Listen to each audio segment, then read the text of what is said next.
Many people thought that it was after football, after 18 years of the NFL, that I started businesses. It wasn't that.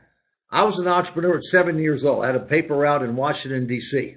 And back in those days, you delivered paper 7 days a week, and then you'd collect once a month back to the person's house and get them to pay for the paper.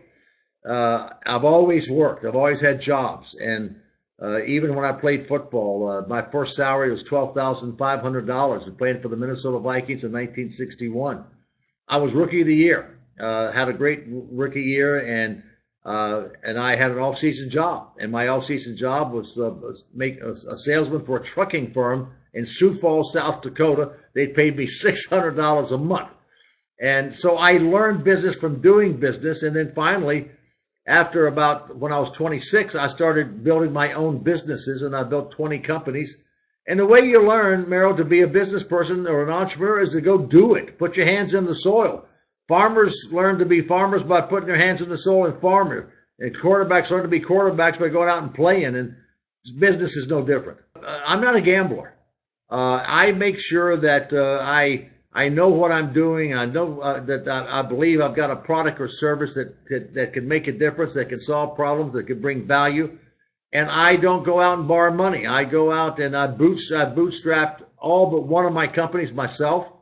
And I made them work and got the formula right before I went out and raised any money. And 95% of my businesses, I never got money from any other source other than myself. Well, I like to share the control. I really empower our people, and we hire people based on their character, based on their skills, based on their ability. I just interviewed a young lady, graduate of the University of Georgia, my alma mater. Great personality, smart, engaging, and I told her, that the important thing of us bringing people in, they've got to be people that can get along with other people. Culture of your company is more important than anything you have.